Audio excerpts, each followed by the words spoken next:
Hi guys, welcome back to my YouTube channel. It's your girl Emma TV.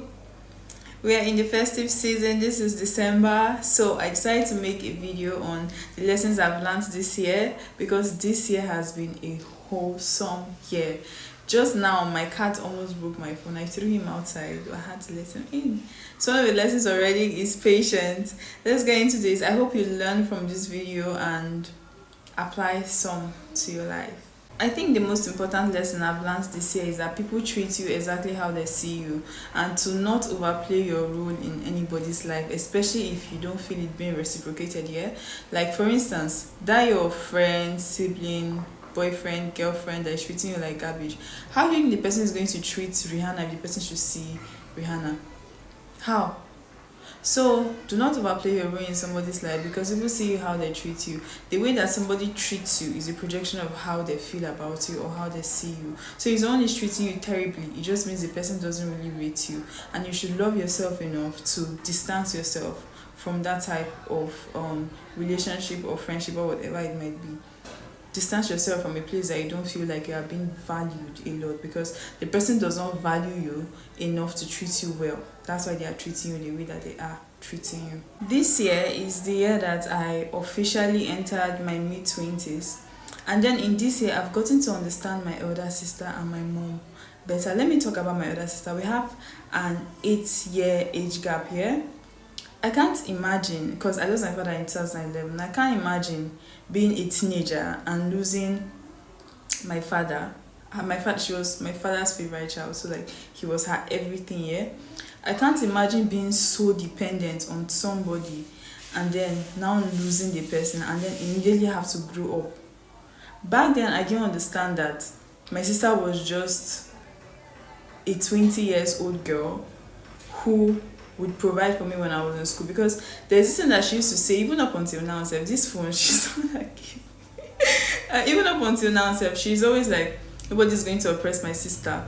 Back then I didn't understand that in just one, like she had to make some sacrifices to be able to get me the latest singlet in school that time, the latest pants, the finest slippers, always showed up for my visiting. Back then I didn't realize that this is somebody that was in school too and had her own bills that she had to do, but like I used to call her for everything when I was in school. I didn't understand that it was a lot for her back then, but now that I've gotten older, like this year, not even last year, I've gotten to understand my sister better. I've got to understand why she was stressed sometimes, why she was always angry, why like there was a lot on her shoulders, but like I didn't understand that back then. But now I've gotten to understand her better. The thing that I used to do back then was that I'm not a patient person, yeah. So like any small thing like this, I would snap back, and I was very stubborn. Yeah, I am a very stubborn person. My sister was always there, like looking back, she was always there. It hasn't been perfect, yeah. Nobody is perfect, but she has always been there. And now I've just gotten to understand like everything she went through, because she had to grow up immediately. And it has taught me that in this life you just have to give people grace. Because back then I didn't understand that she had school that she was taking care of, and then me. I only used to like, because there are times I would ask someone and she feel like she doesn't have it, I would not get angry at this entitlement. But then this year I've grown out of it. I've learned to give more grace, and I'm so grateful for having a sister like my own, because I'm very stubborn, but she's stuck with me. She's like my second mommy. So shout out to my big sister. The reason why I've said this little story is just that you should just take out time and just appreciate your siblings, because you don't get to choose your siblings, they don't get to choose you, but you get to choose them. And the ones that have been good to you, take out time and appreciate them. Like give your siblings and your family their flowers while they can still smell it. So I'm really lucky to have a sister like mine.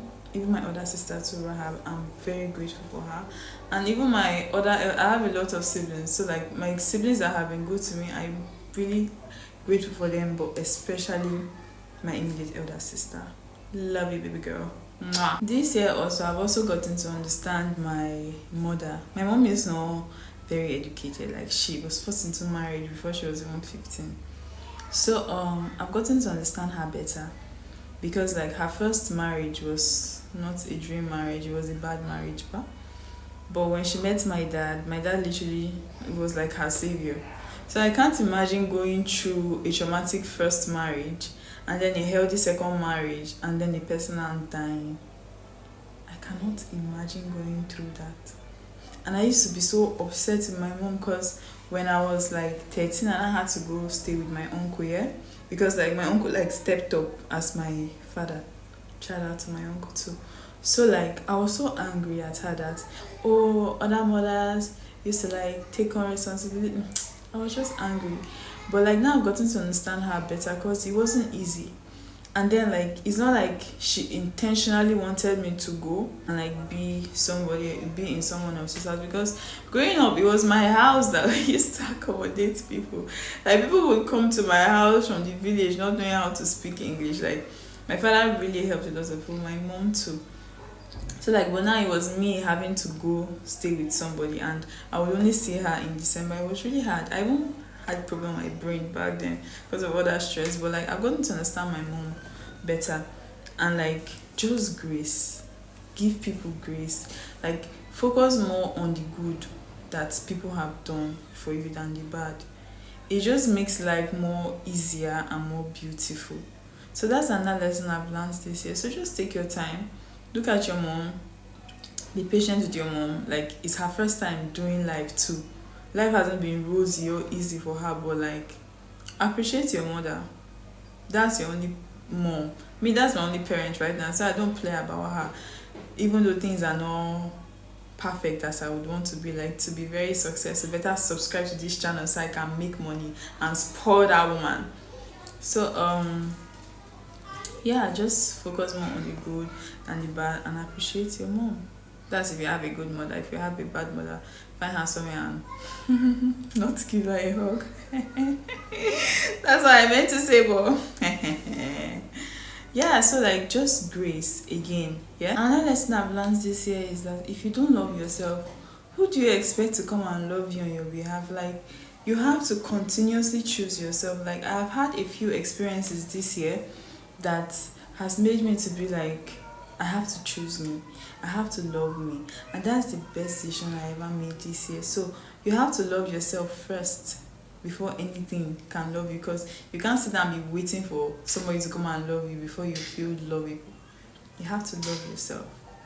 Another thing I have learned this year is just gratitude. Like just be grateful for everything you have. Like if you have a house and education, you eat, you're healthy, you're among the 20% of this world.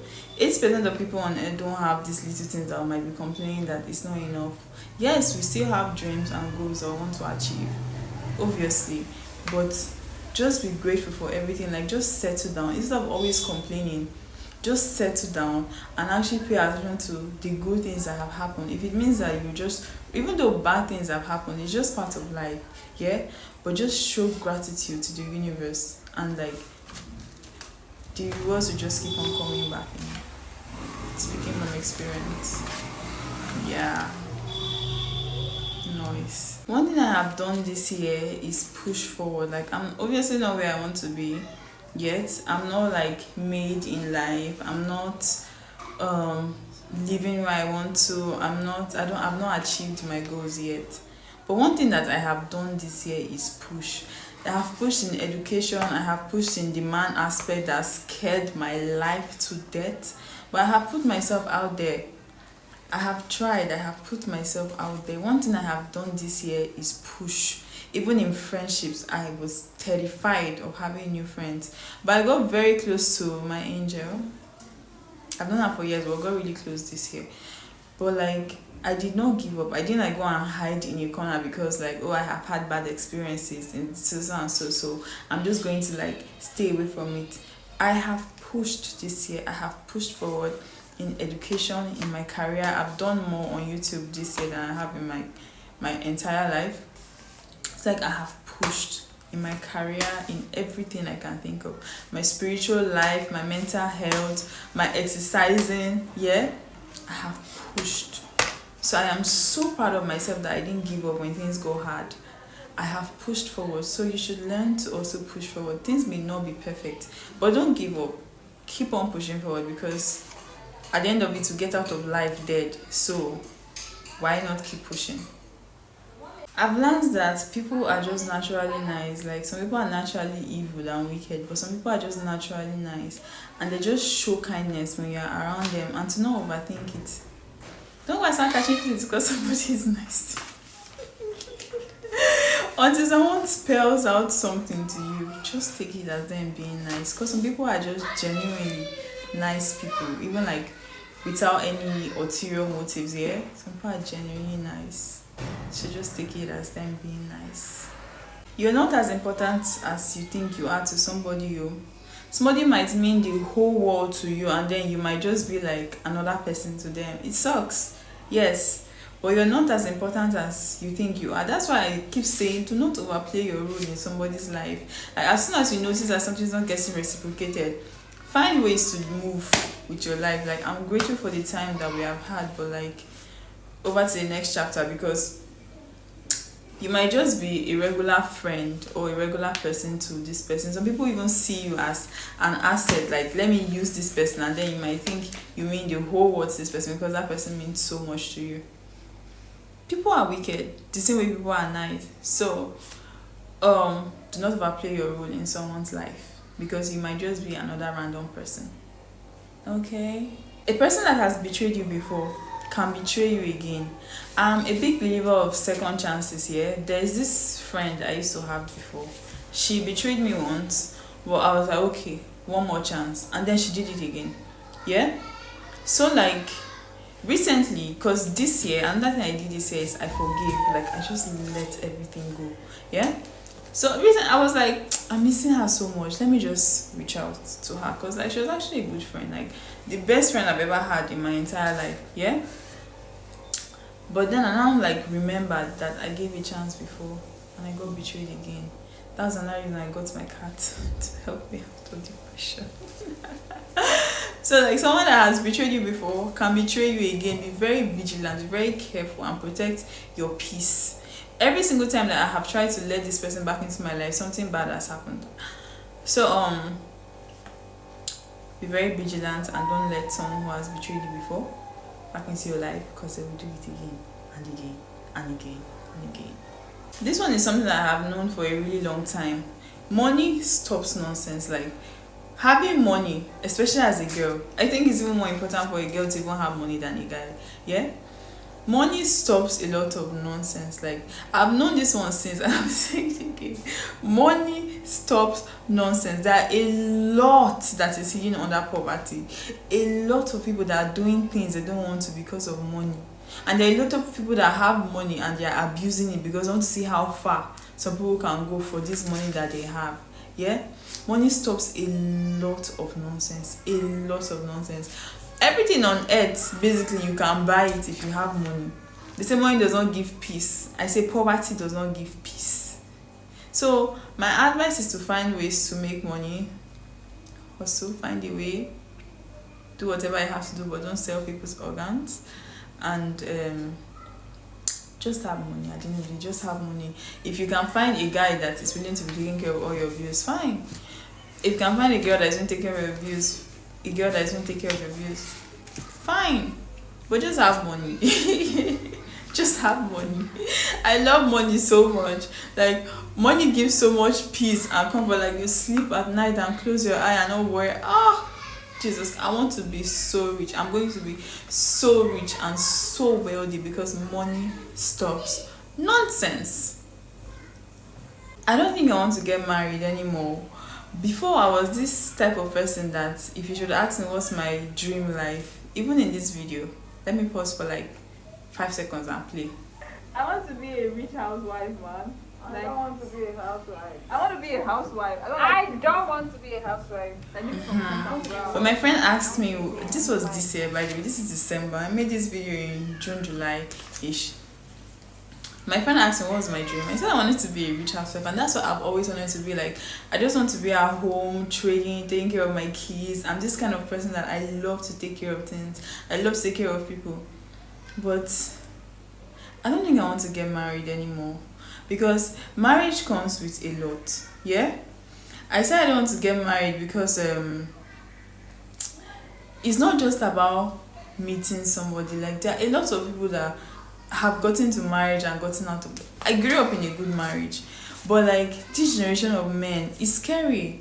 But unless I meet somebody that reaches at least 80, not even 70, nobody is perfect. That's why I'm taking 80% of my requirements. I'm not getting married. I'd rather stay single. Do you know what it means to get married? You get married to somebody and you see the person's face every day of your life. Me, I be last one. I don't like to cook. I have to start cooking every day.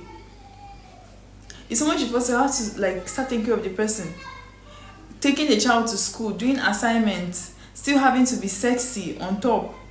It's not better I'm just sexy and flying around the world. I don't think everybody was meant to be mothers. But I could still get married. But as of right now, unless the person reaches 80% of my standards and is very intentional and does not play about me, I ain't getting married. I'd rather stay single. A situationship is just two people where one person has commitment issues or fear of commitment and the other person doesn't have any sense of self-worth. So which one are you? I used to be the second one. Not anymore. Give less and put back into yourself, because a lot of people are very wicked and selfish. A lot of people just want to use you, and when they know that you are a nice person, there's this thing that just rings in their head that, oh, time to use this one. When you notice that, just withdraw, pull back, give more energy into yourself, give more prayers into yourself, give more thoughts into yourself than you do for other. There are people that just exist for other people, but take a step back and just put all of that energy into yourself. Be kind, be a good person. But when you notice someone is trying to use you or take advantage of you, because there are people that are raised with, before they use them. So like whenever they see anybody or they're getting close to somebody, your antenna is just writing that, what can I get from this person? Do you get? How can I use this person? It's sort of like, who is this person? How is this person's heart? Do you get? How is this person's personality? Is this person kind? Yeah? When you know that you're around those type of people, withdraw and just pour back into yourself. There are a lot of people that see wife material as a woman who loves to suffer. In case I end up getting married one day and my future son is watching this, look at my nails. These nails are not for cooking or cleaning. Like, I'm staying alone and I don't even wash my clothes. The days of me washing my clothes are way behind me. So like, dear future husband, not that you're going to be having someone else wash your clothes except your underwears, you know, and then like we're going to have a big ass house and someone is going to be coming to clean. Because these hands, look at my hands, they are not for any hard labor. I can cook, yeah, I will cook for my family and take care of my family. But you see anything struggle, the kind of man I am going to end up with if I actually end up getting married is somebody that wants his wife to be soft. Just somebody that wants his wife to be pounding food and doing labor because of wife material. I beg. So it's either that or I stay single for the rest of my life. Some men want a woman to be a woman to them, but they refuse to be a man. This type of men are the men that are actually the real gold diggers, not women, because women just want nice things. You as a man, do you not want nice things? Like, a man would expect you to commit to him while he's free, to cook his meal, to clean his house, take care of his kids. You carry his children for 9 months and then they'll still carry his name, not your name. And his DNA is still going to be inside you for the rest of your life. Some of these men, when you now ask them to just do the basic thing, which is pay for stuff, the thing is that women can also pay for things. If you ask a man, what do you do? Provide and protect. Like, what's the role of a man? Provide and protect. But they'll still expect a woman to still provide. So if I'm providing, I'm giving you all of this plus, apart from the provision, what else can you do? Can you be loyal? Can you commit to me? Can you make sacrifices for me? How are you going to be when I'm having postpartum? Will you assist with the kids? You provide. Yeah, I can provide too. What else outside the providing? What else? As soon as I notice that a guy is kind of person that even says, what do you bring to the table? I don't even respond to that. Like, I'm funny enough, yeah? I've only been asked this question once in my life. I never spoke to the person again. And I don't know why I keep meeting guys that always like, when I get my money right, I'm going to come for you. That's a very good thing. Someone even broke up with me because like his money was not right, yeah? It's very good. Do you understand? Like, I love that you people know I cannot struggle. I will not choose to struggle. I'd rather be alone and struggle than be with a man. And a man that I will call my man. and struggle. Please, I'd rather be alone than have that. My dad was like a full-time provider. I think growing up with that is just, it's just something I'm used to. It's just a lifestyle. Take the pressure off yourself. You see, like, oh, I have to be this, I have to be that, I have to achieve this at a certain age. They're all good goals. Like, have goals, but relax. As long as you put it out to the universe, and you almost said internet, to the universe, and you're working towards it, it's going to come. Like, I was the kind of person that, like, right when I was young, I always, like, I had my life planned, basically, like, from secondary school. I would go to uni, then get a job, then I'll live alone for 2 years, and then get married. Like, according to those plans, by now I'll be married with probably one child. But then my first WAEC, I passed everything except mathematics, and that result was so beautiful. But I had to rewrite that, like, rearranged my life. Then COVID came. I was now working. I was thinking my breakout was going to be from pageantry, but that didn't happen. A lot of things just changed. So, like, just take the pressure off yourself. And, like, the way everything is going now, I'm glad everything has gone the way that it has gone. I have a lot of goals I'm going to achieve. Yeah, I haven't achieved them yet, but I know I'm going to achieve it with time. So just take the pressure off yourself. Just live. It's not looking as if we just came to this life to come and struggle until we die. Relax. Appreciate the good. Work towards your goals. It's not always good. It's more like difficulties might seem like they are more than the blessings. But just always be positive and focus on the good and take that pressure off yourself. Put that pressure on Jesus Christ. I say you should come to him with the body, yeah? Put it on him, baby. He's going to handle it. And just live your life. You are what you think. Garbage in, garbage out. There was a time last year that I was beginning to, like, be very negative because I had to go back to school. A lot of things, long story, but, like, I was so negative and I suffered. I even stopped believing in God. Steady. Like, I started following all these atheists on this thing, what is it called, on TikTok. Hey, I suffered because, like, I was not always thinking negative. I was always like, what if it doesn't, instead of what if it does. I suffered, and I've always had this mindset of what if it does, but as of that point I was always like, what if it doesn't. I suffered. I went through a lot. So, like, the way you think about yourself is actually how the universe is going to, like, it's actually how it's going to, like, radiate from you and attract what you're trying to attract. So if you think negatively, you're going to have a negative life. Think positively, you're going to have a positive life. Emotions are not problems, they are signals. Fear means something is important to you. Anger means a boundary was crossed. Anxiety means that you are living in your future. You have to come back. Your head is there, that's why you're having anxiety. So relax. This also fall under the pressure. Just relax and just take life step by step. If it's meant to be, it's going to be. And just believe that everything is going to work out in the end. Habits shape your future, not motivation. Like, you can be motivated today and then, like, not be motivated the next minute. Motivation can help you start, but discipline is going to help you to keep on going. So just draft out a routine and just follow it. That's what I've been doing, and it's been really amazing. Yeah, like, really amazing. This year I failed woefully from my resolution, but I'm picking up the pieces now, because when you're alive you can always start afresh. So just, like, make out a routine and follow it and just continue with your life. Your life is a book. Read it, don't live in it. Like I said, this year I failed at my New Year resolution woefully. But does that mean I'm going to sit down and, like, criticize myself and live in regrets and live in my year that has passed that I can't go back into? Hell no, I'm going to start afresh. I am going to start afresh. So your past is a book. Read it, learn from it, and move on with your life. The only power you have is the choices that you make and your decision. Like, if you are privileged to be in a place where you are not forced to do whatever you don't want to do, why would you waste your time making the wrong choices for yourself? Like, that's so embarrassing. I'm embarrassed on your behalf. Why would you do that? The only power you have is your choices and your decision. Just try. You can never know if you're making the best choice or whatever, but, like, in some aspect, like your health, you can always try to live a healthy life, you know. So, like, focus on your choices and try to make the ones that favor you more. Another thing I've gotten to learn this year is that problems never end. Like, you might think that, oh, when this happens, I'll have this perfect life. There's no such thing as a perfect life. Problems are always going to come, but it depends on how you handle it. Yeah? It's not about the problem, it's about how you handle it. So just always keep thinking positively, keep on looking for, like, the lights at the end of the tunnel, the ray of sunshine, in whatever issues that you're having, and just live. That's basically life. There's always going to be problems, but it depends on how you handle it. Stop fighting to be part of someone else's conclusion, especially if the person does not choose you. It doesn't make you a ride or die, it doesn't make you loyal, it makes you stupid. Stop fighting to be part of someone's conclusion when the person is just a confused person. Like, why would you want to be with a confused person that might decide that the person doesn't want you tomorrow? So like this one, it doesn't have to learn the hard way. So like, take it from me and stop fighting to be part of someone else's conclusion. Either they want you or they don't want you, be it in friendships or relationships. Do not fight to be part of someone's life. Sometimes I just tell myself that, okay, what if God didn't let this relationship end or this friendship end because like he wanted me to suffer emotionally or mentally?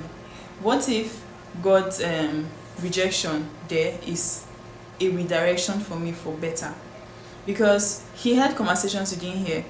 He saw their intentions that you are not aware of, because a lot of people pretend. So what if God just made this relationship or friendship to end because he has seen that they no longer deserve you as a blessing in their life? And then if you keep forcing it, it's just going to keep you stuck. Imagine now having a baby with this person. For the rest of your life, you're going to continue proving yourself, or you're going to continue chasing, but this time with a kid. So like, if relationships end, if friendships end, just take it as like it's just God's redirection, and God will never do something that is going to hurt you intentionally unless he's teaching you something or he's preparing you for something better. This is another lesson I learned this year, so I hope you learn it and it clocks into your head like it has clocked into mine. Okay. When God is preparing you for success, it doesn't make you comfortable, he makes you unbreakable. It starts by bringing in battles and difficulties, because if you don't do squats, your legs are not going to get used to it. So you have to go through the pain to actually be able to stand when the time comes for you to stand, because you can't be a weakling with a big what's the word, should I say responsibility, yeah? Because like, to be successful comes with responsibility. Like, the bigger the blessings, the more the responsibilities, yeah? So like, this way is that people begin to get out of your life, things begin to seem like they are not working. You ask for open doors and then it seems like doors are closing. That's to tell you that being an entrepreneur or being a business person doesn't mean everything is going to go your way, but it's preparing you so you can be able to handle it in the future. So it doesn't mean that God hates you or is making everything difficult. He's preparing you for something bigger and something better. I really don't know what is wrong with this our generation, but I think saying that you are a heartbreaker does not make you cool. It doesn't make people want to respect you more. It doesn't make you attractive, because nobody is sitting around thinking, oh, I find this so attractive, how this person is so nonchalant, how this person is a heartbreaker, how this person does not care about people. It doesn't make people to respect you. It just makes you to look like a weakling, because you lack the capabilities to handle common human emotions. To call yourself a heartbreaker, like, do you people even know the meaning of a heartbreaker? It means that someone gave you their heart genuinely, their love, their attention, their emotions, and their time, and then you collected it knowing that you can't handle it, and then you just shattered it and you broke it. Why? Because you want to be called a heartbreaker. You think because your friends will be like, oh, you be heartbreaker. Nobody finds that attractive. Nobody is going to respect you because they're a heartbreaker. And like it or not, it's better to be respected than liked. It's better people see you and respect you, that, oh my god, this person has so much morals, I can never have that type of morals, and secretly respect you. If you see like a group of men, for instance, and then like all the guys, for instance, are womanizers, and then there's that one that is not womanizers. The womanizers secretly admire him and they wish that they could be like him. You see a group of girlfriends that maybe all of them are into drugs, let me say drugs, and then that one person that is not into drugs and is not addicted to that drugs, they all respect that person more. You think being low energy is making you attractive? You think it's making you cool? It's making you look like a bitch. No, bitches are baddies, but it's making you look like a weakling. You just look like a weakling. You are an embarrassment to be in human flesh because you're a heartbreaker and you can't handle normal emotions. You're not cool. You are weak. You are a bitch that cannot handle regular emotions. It takes a level of strength to be able to handle real emotions. Like, if you don't want something, it takes a level of maturity to be like, no thank you, I don't want it, but I really appreciate you're here for me, heartbreaker. Decide for yourself what you want in your life and the quality of people that you want in your life. You can't say, I want people that are disciplined and goal oriented, and you're not disciplined or goal oriented. You have to decide what you want in your life, the quality of people you want in your life, and then try to implement that into yourself. live your life believing like you already have a certain lifestyle with certain people surrounded by me, because in life it's not about what you can do, it's about who you know. So like just find the quality of life you want to live. If you want a reckless life, good for you. If you want a good quiet life, like personally I just want a quiet life. I might have a kid in the future, yeah, because I just love to nurture. I have a baby, I have a son, I have a cat, my cat is my son.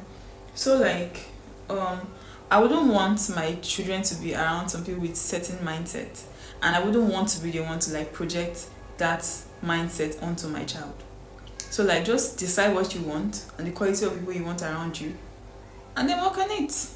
So guys, we have come to the end of this session. I just decided to like share this with you guys because like I did a lot of reflection in this month of December. Today's date, this is, I'll just say that it's between 10th to 20th of December because I'll drop this video, and I'll drop it last weekend of, maybe second to last weekend of this December.